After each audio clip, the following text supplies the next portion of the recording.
BJD बहिष्कृत हेले विधायक सौम्यरंजन पट्टनायक 5T सचिव और नवीन को टार्गेट करिबारु बळी पड़िले कि सौम्य।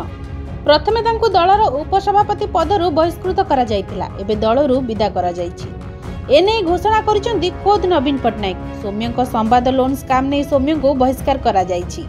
एहासह बीजेडी पक्षरु प्रेस रिलीज होइतिला। एथिरे कुआ जायछि जे लोन स्काम नै ईओडब्ल्यू रे अभियोग होइछि।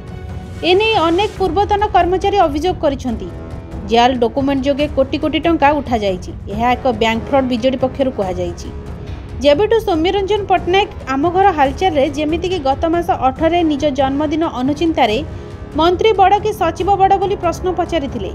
एहा परे एक्शन मोड रे थिला बीजेडी। सेही परि रेमुणा विधायक सुधांशु परिडा को मध्य बीजेडी रु विदा करा जाइछि। सब्सिडी स्काम मामला रे सुधांशु को बहिष्कार करा जाइछि बोली प्रेस रिलीज रे दर्शा जाइछि। तांको नारे 3 कोटी टंका हड़प करिथिबार अभियोग होइतिला। जनविरोधी कार्यकलाप नहीं उभय विधायक को बहिष्कार करा जाइछि। ब्यूरो रिपोर्ट डिजिटल खबर 24।